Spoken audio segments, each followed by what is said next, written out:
At my birthday party, I planned to announce my pregnancy. Instead, my boyfriend handed me a gift box. Inside was a note that read, "I'm leaving you, you're useless, and I deserve better." Everyone laughed as he walked away. Our friends looked at me, waiting for a reaction. I just smiled, because he didn't know what I can do. 2 months later, he was drunk in front of my house, screaming my name. I had been with Justin for just over 3 years.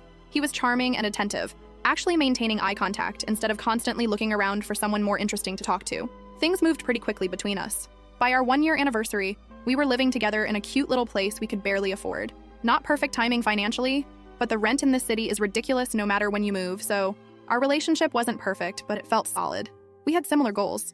Eventually buy a house, travel a bit, maybe kids someday. Justin was always more concerned with appearances than I was.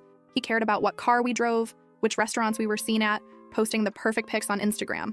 I should have paid more attention to that red flag, but hindsight is 20/20, isn't it? Anyway, about 4 months ago, I'd been feeling off, nauseous in the mornings, exhausted all the time. I took a pregnancy test mostly to rule it out. We were careful, but not that careful. And 2 pink lines. I still remember sitting on the bathroom floor, staring at that little plastic stick like it was written in hieroglyphics. I spent about a week processing before telling anyone. My best friend Barbara was first. She brought wine to our girls' night. And when I stuck to water, she knew immediately. She asked all the right questions about what I wanted, how Justin might react, practical things like insurance and maternity leave. It helped me organize my thoughts. As for Justin, I decided to wait. My birthday was coming up in 3 weeks, and it seemed like perfect timing. We'd already planned a small party at our apartment with our closest friends, and I thought it would be special to share the news with everyone I love at once. Again, hindsight. What a witch. The weeks leading up to my birthday were strange. I was dealing with morning sickness, which should really be called all-day sickness BTW, and trying to hide it from Justin. He didn't notice, which I attributed to him being busy. He'd been coming home later, spending more time on his phone, being a little distant. I figured he was stressed about something at work. My birthday fell on a Saturday. I spent the morning setting up while Justin went to pick up the cake, which took him nearly 3 hours, but whatever. Our friends started arriving around 6 p.m. Barbara and her husband, our friends Aaron and Sergio, my cousin Lana, who was visiting, and a few others, including Maria, who I'd known since college. The party was going well. Good food, plenty of drinks, sparkling water disguised as vodka soda for me, music, laughter. I'd planned to make my announcement after cake, and I kept catching Barbara's eye across the room. She'd give me these little encouraging nods that made my stomach flip with nervous excitement. Around 9 p.m., Justin clinked his glass to get everyone's attention. My heart practically stopped. Had he somehow found out? Was he going to steal my thunder? He made this whole speech about how special I was, how lucky he felt to have me in his life, all while looking me directly in the eyes. Then he handed me a small, beautifully wrapped box with a silk ribbon. The room went quiet. Everyone was watching, some with phones out ready to capture the moment. I remember thinking it might be an engagement ring, and having this split second of panic about whether I should still announce the pregnancy if he proposed. Then I opened the box. Inside wasn't a ring. It was a folded piece of paper. I opened it, confused, and read the words that are basically burned into my brain now. "I'm leaving you. You're useless, and I deserve better. Your stuff will be packed by Monday." I looked up at him, sure this was some kind of horrible joke, but his expression had completely changed. Cold, distant, almost amused. Then he said loud enough for everyone to hear that we were done, that it had been fun, but he'd outgrown me. And then he laughed, like actually laughed. A few people in the room laughed too, clearly thinking this was some kind of prank we'd planned. But then Justin turned and walked out the front door without another word. The silence that followed was deafening. I stood there, note in hand, pregnancy announcement dying in my throat, while our friends looked between me and the door, waiting for someone to yell, "Just kidding!" But nobody did. Barbara was the first to move. She crossed the room and took the note from my hand, read it, and muttered that he was an absolute bastard. Then everyone started talking at once. Confusion, concern, outrage on my behalf. And me? I just smiled. Not because I wasn't devastated. I was. Not because I wasn't humiliated. I absolutely was. But because in that moment, I realized something crucial. Justin had no idea what was coming. He thought he held all the cards. He thought he'd orchestrated this perfect exit, this public execution of our relationship where he got to be the powerful one. But he didn't know I was pregnant with his child. He didn't know that I'd found his secret credit card statements 2 weeks earlier when I was looking for a stamp in his desk drawer. He didn't know that I'd already seen the texts on his Apple Watch when he was in the shower. He really should have set up 2-factor authentication LOL. And most importantly, he didn't know that I'm not the kind of woman who falls apart when pushed. I'm the kind who gets strategic. So I smiled. I thanked everyone for coming. I assured them I was okay, I wasn't, and that they didn't need to worry about me. They did. I even cut the birthday cake Barbara had brought and passed out slices, as if celebrating the end of something rather than mourning it. Maria left almost immediately, claiming she felt sick. Interesting timing, right? Don't worry, we'll get to her. The others stayed, helping me clean up and offering places to stay, shoulders to cry on, alibis for murder. Kidding, mostly. By midnight, everyone was gone except Barbara, who insisted on sleeping on my couch despite my protests. Once we were alone, I finally broke down. The pregnancy, the betrayal, the humiliation, it all came crashing down at once. Barbara just held me and let me sob, not trying to fix anything with empty reassurances or those annoying, everything happens for a reason platitudes people love to throw around when they don't know what else to say. When I finally calmed down, somewhere around 2 a.m., I told Barbara about the pregnancy. She wasn't even surprised, said she'd suspected from how I'd been acting lately. Then I showed her the credit card statements with hotel charges, expensive restaurants, and jewelry purchases that had mysteriously never made their way to me. I scrolled through the screenshots I'd taken of texts to M with heart emojis and plans to meet when I was working late. We both knew exactly who M was, especially after Maria's hasty exit from the party. We stayed up talking until dawn, weighing options, making plans. Barbara asked about telling Justin about the baby, but I was firm. He'd find out eventually, but on my terms, when I was ready, not a moment before. As for his affair with Maria and the financial lies, I wasn't going to sink to his level with petty revenge, but I would make sure the truth came out. All of it. Barbara looked at me with this mix of concern and admiration as I laid out my thoughts. She commented that I could be scary sometimes when I got that determined look in my eye. I just laughed. A real laugh. The first one since opening that horrible box. That night, as I lay in bed alone for the first time in years, one hand resting on my still flat stomach, I made 2 promises. One to my unborn child, that I would provide a stable, loving home no matter what, and one to myself, that I would emerge from this stronger than before. Justin thought he was writing the end of our story with that cruel note, and if there's one thing I've learned from all those true crime podcasts I listen to while doing laundry, it's that the best revenge requires patience, planning, and a clear head, all 3 of which I had in abundance. Next time I'll tell you what happened in the days and weeks after, including how I confirmed exactly who he left me for. Spoiler alert, it wasn't a surprise. And the first signs that his grand exit strategy wasn't working out quite as planned. First update. Hey Reddit, Lily here with the promised update. First, thank you so much for all the supportive comments on my last post. It's weird how strangers on the internet can sometimes be kinder than people you've known for years, isn't it? So, where did I leave off? Right. The birthday party from hell. Justin had just walked out after publicly humiliating me, leaving me shell-shocked with a pregnancy I hadn't told anyone about, except Barbara. Let me pick up from the aftermath. The next morning, I woke up to the smell of coffee and pancakes. Barbara was still there, bless her, acting like nothing had happened while simultaneously checking on me every 5 minutes. She kept insisting I eat something, obviously concerned about the baby. I managed a few bites before the nausea kicked in. Morning sickness is such a joy. Justin didn't come back that Sunday, which was both a relief and torture. I spent most of the day alternating between numbness, rage, and this weird, detached sense of planning. I made lists. So many lists. Financial stuff I needed to sort out. Doctor appointments to schedule, people to inform. It was like my brain went into survival mode, focusing on practicalities to avoid confronting the emotional hurricane. Barbara helped me pack up some of Justin's things. Not everything. Just enough to make it clear I wasn't planning on him coming back. The whole time, my phone was blowing up with messages from our friends. Most were supportive, confused, wondering if I was okay. A few were from mutual acquaintances who seemed more interested in gossip than my well-being. And noticeably absent from the concerned chorus? Maria? Remember her from the party? The one who suddenly felt sick and left? Yeah. Monday morning arrived, and with it, reality. I called in sick to work, something I never do. I also made an appointment with my doctor to confirm the pregnancy and discuss options. Around noon, while I was researching tenant rights, since the apartment lease had both our names, I got a text from Justin. I'll be by at 7 to get my things. Make sure you're not there. The audacity, right? I stared at that message for a solid 5 minutes before responding with a simple, no, just that. No explanation, no alternative suggestion, just a firm boundary. He immediately called, and I immediately declined. Then I called Barbara, who rallied the troops.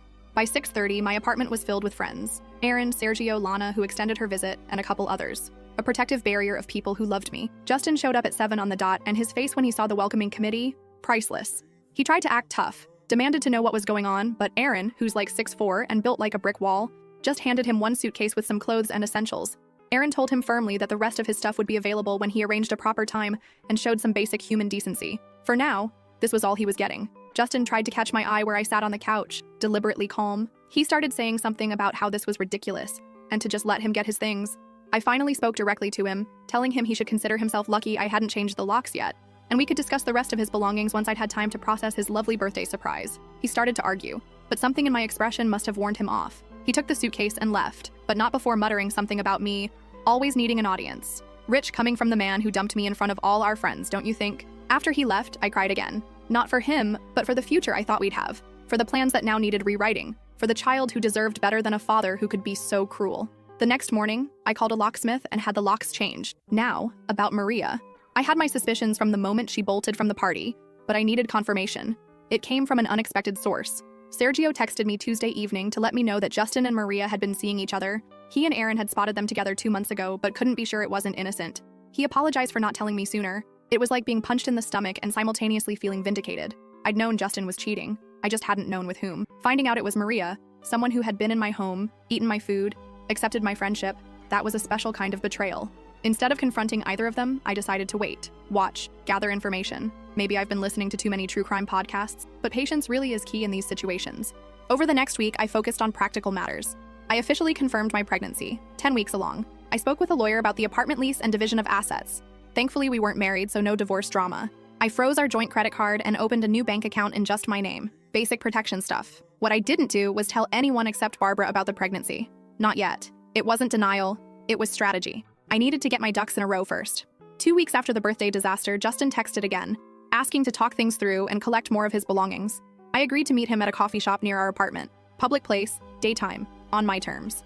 He looked terrible, which gave me a little jolt of satisfaction I'm not proud of. Unshaven, circles under his eyes, wearing a wrinkled shirt. He launched immediately into what I can only describe as a half-assed explanation. He'd been unhappy for a while, felt trapped, thought a clean break would be easier for everyone. I let him ramble for a while before I simply asked if Maria was making him happy. The look on his face, priceless. Pure deer-in-headlights shock. He stumbled through denials that were so transparent I almost laughed. I cut him off and told him I knew about Maria, about the hotel charges on his secret credit card, about the jewelry he bought her with money we supposedly needed for rent.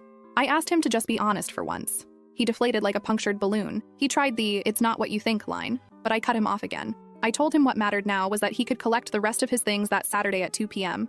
Aaron would be there to supervise. And after that, I didn't want to hear from him unless it was through my lawyer. His voice actually squeaked when he repeated lawyer. He insisted we didn't need lawyers and could work things out ourselves. I stayed calm, even as my heart raced. I told him we were past that point, that he'd made his choice very clear at my birthday party, and I was just respecting it. As I stood to leave, he grabbed my wrist, not hard, but desperately. He asked about the apartment, specifically how I was going to afford it alone, saying my job barely covered half the rent. And that's when things clicked into place. The real reason for his concern, for this meeting. It wasn't about closure or collecting his things. It was about money. See, what Justin didn't know or conveniently forgot is that I'd been covering more than half the rent for the past year. His income had been drying up, his position more precarious than he admitted. He'd been living beyond his means, using my steady income as a safety net while presenting himself as the primary provider to our friends, and apparently to Maria. I smiled sweetly and told him I'd manage, adding that unlike some people, I actually save money instead of spending it on hotel rooms and jewelry. The color drained from his face. He knew I knew everything. I walked out of that coffee shop feeling lighter than I had in weeks. Not because I'd won some relationship battle, but because I finally saw Justin clearly for who he was. A man who cared more about appearances than substance, who lied to make himself seem more successful than he was, who abandoned me when I no longer served his narrative. Saturday came, and as arranged, Aaron supervised while Justin collected more of his stuff. I made myself scarce, spending the day at a prenatal yoga class. Highly recommend for anyone dealing with stress during pregnancy, by the way. When I returned, the apartment felt emptier but somehow more mine. I started rearranging furniture that evening, reclaiming the space. Over the next few weeks, I settled into a new routine. Work, doctor appointments, prenatal vitamins, careful budgeting. I wasn't just surviving. I was planning for a future that looked different but not necessarily worse than what I'd envisioned before. As for Justin and Maria, well, their romance wasn't exactly thriving. Through the grapevine, okay? Through Sergio, who heard from his cousin who works at the restaurant where they frequently argued in public, I learned that Maria was growing increasingly unhappy with her prize. Apparently, Justin had painted himself as much more financially stable than he actually was. Big surprise, right? The first real crack appeared about a month after our coffee shop meeting. I was at the grocery store, carefully comparing prices on prenatal vitamins, when I literally bumped carts with Maria. She looked startled, then guilty, then defiant in rapid succession. She greeted me awkwardly, saying I looked good. I replied that she looked tired, and she genuinely did. She had that same stressed expression Justin had worn at the coffee shop. An awkward silence stretched between us until she blurted out that Justin had told her we were separated already when they started seeing each other. According to her, he'd claimed we were basically done, just living together until the lease ended. I raised an eyebrow but said nothing. She stumbled through what might have been an attempt at justification, or maybe an apology, saying she wouldn't have gotten involved if she'd known we were still together. I finally told her it didn't matter now, that she had him and should enjoy it. As I turned to leave, she called after me, saying he wasn't what she thought, that he promised things he couldn't deliver. I looked back at her. This woman I'd once considered a friend, now diminished by her own choices. I simply told her that sounded like a personal problem that I couldn't help her with. About 6 weeks after the birthday party, I started showing. Just a little bump, but unmistakable to anyone looking closely. I decided it was time to be more open about the pregnancy. I told my boss first, who was amazingly supportive, offering flexible hours for my 3rd trimester. Then I gradually told other friends and family. Word travels fast in social circles. I knew it would eventually reach Justin, but I wasn't hiding anymore. This baby was happening with or without his involvement. 7 weeks post-breakup, as my pregnancy hit the 17-week mark, I received a series of increasingly frantic texts from Justin. Is it true? Are you pregnant? Why didn't you tell me? We need to talk immediately. Answer your phone, Lily. This involves me too. I didn't respond to any of them. Not out of spite, but because I truly didn't know what to say yet. I needed to process this new phase, to decide what role, if any, I wanted him to have in our child's life. The text continued, growing more desperate. I have rights, you know. You can't keep my child from me. Call me back or I'm coming over. That last one prompted me to finally respond. I told him not to come to my apartment uninvited, that I would call the police if necessary, and that I would contact him when I'm ready to discuss this civilly. He backed off for exactly 2 days. Then, as the title of my original post foreshadowed, he showed up. It was just after 11 p.m. I was in bed, reading a pregnancy book and making notes when I heard it. A car door slamming, then footsteps on the path to my door, then pounding, not knocking, pounding, and Justin's voice slurred but unmistakable. Lily, open the door! I know you're in there! We need to talk about our baby! For a moment, I just sat there, heart racing, unsure what to do. Call the police? Call Aaron? Hide and hope he goes away? Then I heard something that made the decision for me, crying. Justin was outside my door, drunk and crying, alternating between demands and pleas. He was saying he made a mistake, asking me to let him in, insisting that it was his baby too. And despite everything he'd done, some small part of me felt, not sympathy exactly, but recognition. The realization that his grand exit strategy, his new life with Maria, his escape from useless me, none of it was working out as planned. Reality had finally caught up with Justin, and it had the face of an unexpected baby and financial instability. I got out of bed, put on a robe, and approached the door cautiously. I didn't open it, but I spoke through it, telling Justin he was drunk and should go home, that we could talk tomorrow when he was sober. He shouted that he needed to see me now, needed to see if it was true, if we were really having a baby. I confirmed through the closed door that yes, I was pregnant, 18 weeks now, and yes, it was his. But this wasn't the way to discuss it, and he needed to go home. There was a thud against the door, his forehead or fist, I couldn't tell. He mumbled, so quietly I almost missed it, that Maria had left him. She said he wasn't who she thought, that he'd lied about everything. I couldn't help commenting that sounded familiar. He laughed, a hollow sound with no humor. He admitted he'd messed up badly and begged me to let him in, saying he just wanted to talk. I took a deep breath, one hand resting protectively on my small bump. I refused to let him in tonight, but offered to meet him tomorrow at the cafe on Main Street at 10 a.m. I made it clear that if he wasn't there on time, or if he showed up drunk again, that was it. No more chances. He was quiet for so long I thought he might have passed out. Then, softly, he agreed. Tomorrow, 10 a.m. He promised he'd be there. I heard him walk away, his footsteps uneven. A car engine started. Not his, thankfully. He'd called a ride. At least he'd done one responsible thing. As I climbed back into bed, my phone lit up with a text from him. I'm sorry for everything. For the party. For the note. For tonight. I'll make it right somehow. I didn't respond. Words were easy. Justin had always been good with words. But I needed actions now, especially with a baby on the way. Did I still love him? No. That died the moment he humiliated me in front of our friends. Did I hate him? Not anymore. Hate requires energy I needed for other things. I would meet him tomorrow. I would listen. I would set boundaries. And I would decide, not based on his needs or wants, but on what was best for me and my child. Second update. Hey Reddit. Sorry for the wait. Life has been interesting. So remember where we left off? Justin showing up drunk at my apartment after finding out about the baby?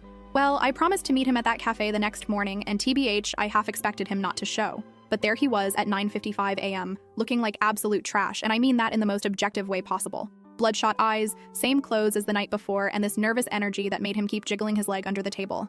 The table was, literally, shaking. The first thing I noticed was he'd already ordered me a decaf latte. Which, okay, thoughtful, I guess? Except I've switched to herbal tea since getting pregnant because coffee makes me nauseous now. Small detail, but it kind of summed up everything about Justin, making assumptions about what I need without actually paying attention. Anyway, that meeting was a lot. He started with apologies, lots of apologies.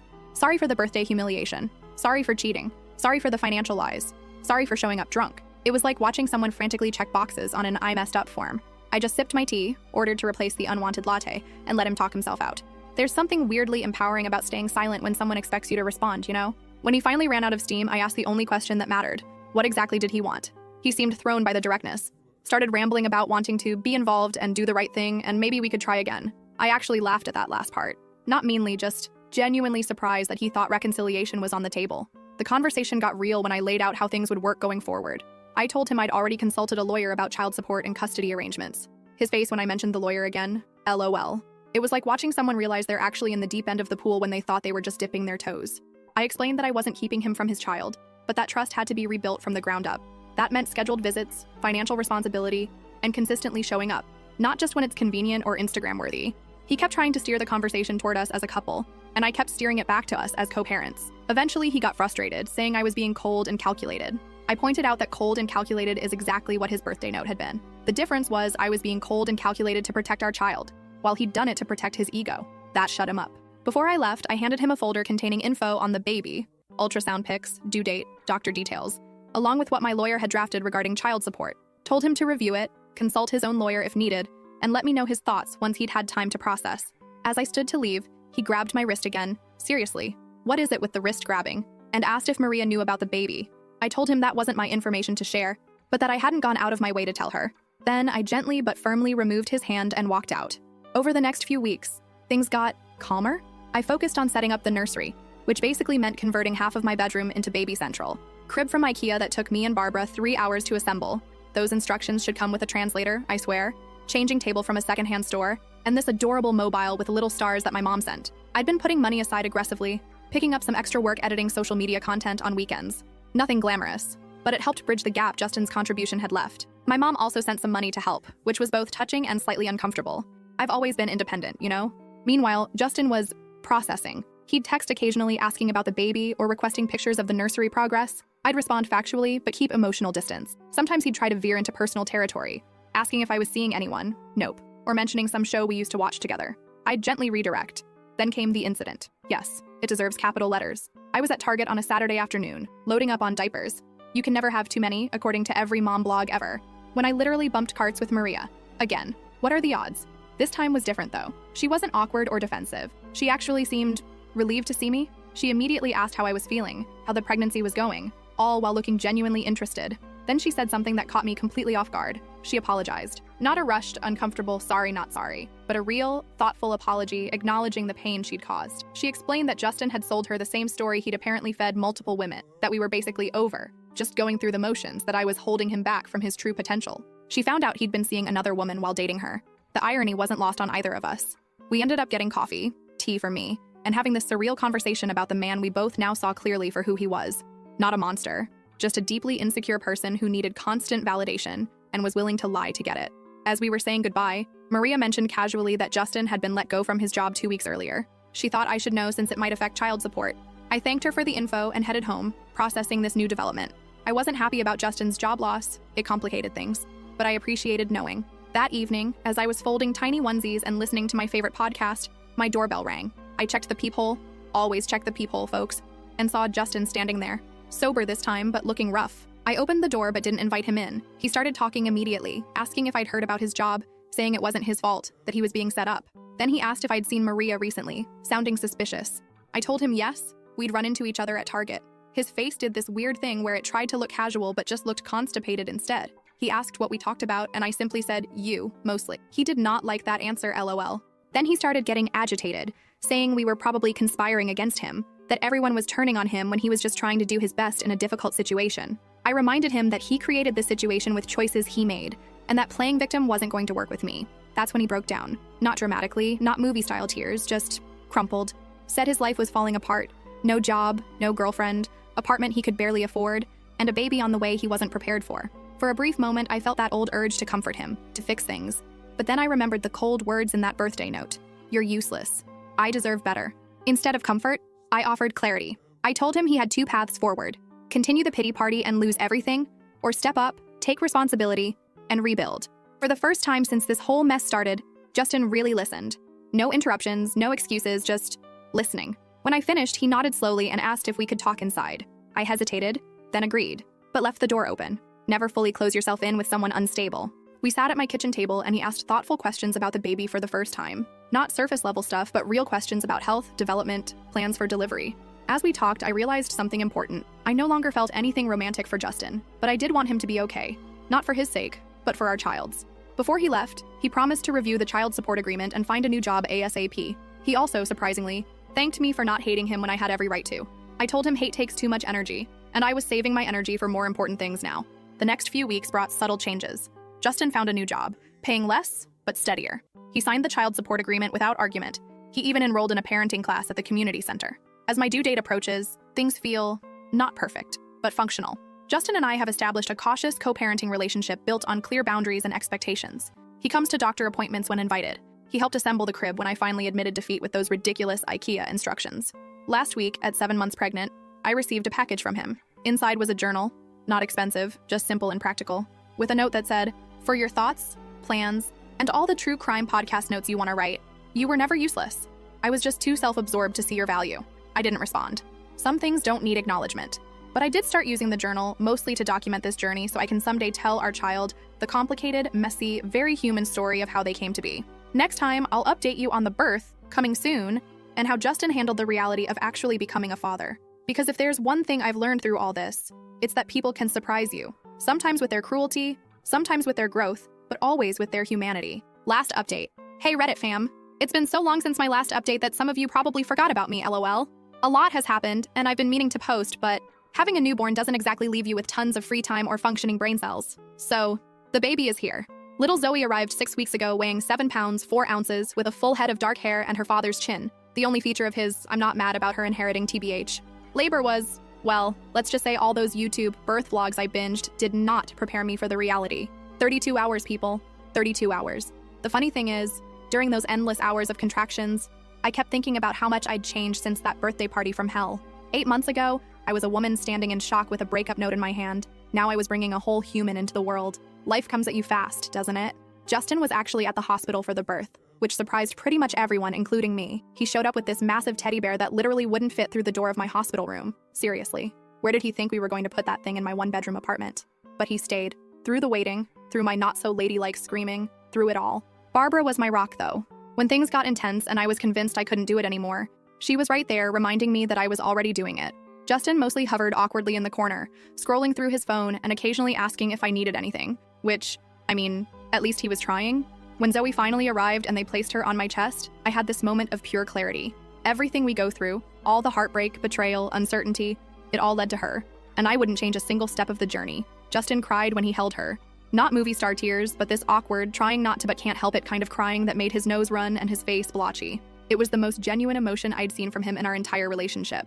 The first few weeks at home were a blur of diaper changes, feeding struggles, and sleep deprivation unlike anything I've ever experienced. My mom came to stay for 2 weeks, which was both a blessing and a challenge. She kept reorganizing my kitchen cabinets because apparently my system makes no sense. But seriously, who puts colanders with the pots instead of with the strainers? That's just chaotic. Justin has been surprisingly present. Not in a live-in father way, but he comes by 3 times a week for scheduled visits. Sometimes he brings useful things like diapers or takeout. Other times he brings ridiculous baby clothes that are completely impractical but admittedly cute. Last week, it was a tiny leather jacket for a 6-week-old. I didn't have the heart to tell him she'll outgrow it before the weather's even cool enough to wear it. Our co-parenting relationship is still evolving. We have moments of tension, especially when he shows up late or cancels last minute because of work stuff. But we also have moments where it feels almost normal, like when he noticed I was struggling with a clogged milk duct and actually researched remedies, then showed up with cabbage leaves and a heating pad. If you know, you know. Financially, things have settled into a workable routine. Justin pays his child support on time, so far, and I've been able to work from home part-time doing social media management, not getting rich, but paying the bills. My landlord actually let me renew the lease in just my name without any drama, which felt like a small victory. The apartment feels completely different now. Justin's stuff is gone, replaced by baby gear that somehow takes up twice the space. I repainted the living room this soft sage green that makes me happy every time I see it. It's amazing how much your surroundings affect your mood, you know. Maria and I still run into each other occasionally. Our city isn't that big. It's less awkward now. More like running into a distant acquaintance than someone who blew up your life. Last time she was with some bearded guy who kept calling her babe every 3 seconds. She seemed happy, if a little forced about it. I genuinely hope she is. As for Justin, he's still struggling in some ways. His new job isn't going great, according to Barbara, who heard from Aaron, who plays basketball with Justin's coworker. Gotta love small city gossip networks. He moved into this depressing studio apartment that he's constantly complaining about. Sometimes when he comes to see Zoe, I catch him looking around my place with this expression that's hard to read. Nostalgia mixed with regret, maybe? The weirdest development has been Justin's apparent personal growth journey. He mentioned he's been seeing a therapist, which, wow. This is the guy who once told me therapy was just paying someone to listen to you whine. He's been reading parenting books and even joined some dad group on Facebook. Sometimes I wonder if aliens abducted the real Justin and left this pod person in his place. Anyway, my own life has taken some unexpected turns too. Remember how I mentioned working part-time from home? That actually came through a connection from Sergio, who recommended me to his sister's company. The work is interesting, the people are nice, and most importantly, I can do it while Zoe naps. When she actually decides napping is on her agenda, that is. And then there's Eli. Yes, there's an Eli now. He's the delivery guy who kept bringing my grocery orders during those first chaotic weeks postpartum. At first, I barely registered him beyond thank you, and please put the bags by the door because, hello, new mom zombie mode. But he started adding little notes to my deliveries, recommending items other parents had found helpful, or sometimes just a dad joke that would make me snort laugh. One day when I was particularly frazzled, hadn't showered in 3 days, pretty sure there was spit up in my hair, he dropped off my order and asked if I wanted him to help carry the cases of water to my kitchen. I hesitated. Strange man in my apartment and all that, but something about him felt safe. As he helped put away the groceries, we started talking. Turns out he's finishing his degree in environmental science, delivering groceries to pay the bills. He has a younger sister with 2 kids that he helps with regularly, which explains why he didn't run screaming from my disaster zone of an apartment. We exchanged numbers in case there were any issues with future deliveries. We both knew that was BS, but it was a comfortable fiction. We've been texting, and he's come by for coffee a few times. It's nothing serious. I'm in no rush to dive into another relationship, but it's nice to talk to an adult who doesn't want to discuss diaper brands or sleep training methods. Last week when Justin came for his visit, Eli was just leaving. The look on Justin's face was complicated. Later, he casually asked who that guy was. I kept it vague, partly because there's not much to tell yet, and partly because it's not really his business. He made a few comments about moving on fast before seeming to catch himself and backing off. Barbara thinks I should go for it with Eli, but I'm taking it day by day. After everything that's happened, I've learned that rushing into things never ends well. Besides, Zoe is my priority right now. Dating as a single mom is a whole different ballgame, and I'm still learning the rules. Speaking of Barbara, she's been my constant through all of this. When I'm overwhelmed and convinced I'm failing at motherhood, she brings over iced coffee, my first love, finally back in my life now that breastfeeding is going better, and reminds me that all new parents feel this way. She takes Zoe for a few hours sometimes so I can shower, nap, or just stare at a wall in blessed silence. Yesterday was actually my birthday, 1 year since the box that changed everything. Instead of dwelling on that memory, I had a small gathering at my place. Barbara and her husband, Aaron and Sergio, my cousin Lana, and a few other close friends. Justin stopped by briefly to drop off a gift, a surprisingly thoughtful bracelet with Zoe's birthstone, but didn't stay. As I looked around at my little apartment filled with people who truly care about me, at my daughter sleeping peacefully in her bassinet, at the life I've built from the ashes of what I thought I wanted, I felt something I hadn't expected: gratitude. I don't know what the future holds. Maybe Eli will become something meaningful. Or maybe he'll just be a brief, kind chapter in this story. Maybe Justin will continue growing into a decent co-parent. Or maybe he'll revert to old patterns.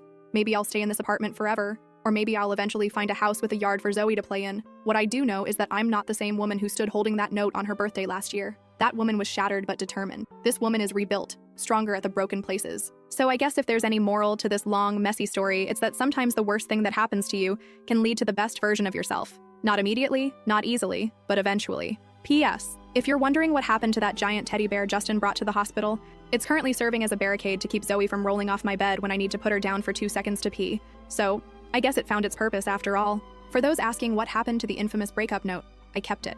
It's in a memory box in Zoe's closet, along with her hospital bracelet, first lock of hair, and the positive pregnancy test. Someday, when she's old enough, we'll tell her the whole story. Not to burden her, but because it's part of her history too.